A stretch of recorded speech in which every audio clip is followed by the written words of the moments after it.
Meniupkan peluitnya. Ya, kick off. Menghadapi PSDS Deli Serdang di laga terakhir grup AA, PS Palembang tampil tertekan sejak babak pertama. PSDS membuat permainan PS Palembang tak berkembang.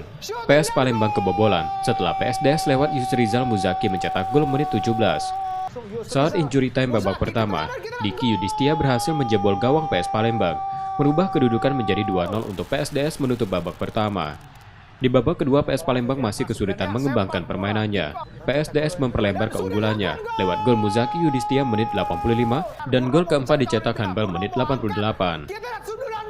Pertandingan pun ditutup dengan keunggulan PSDS Deli Serdang dengan 4-0. Kekalahan ini membuat PS Palembang mengubur mimpinya lolos ke Liga 2 setelah hanya mampu meraih 1 poin dari 3 laga fase 16 besar grup AA.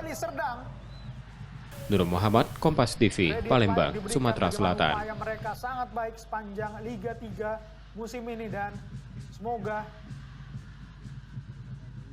upayanya dapat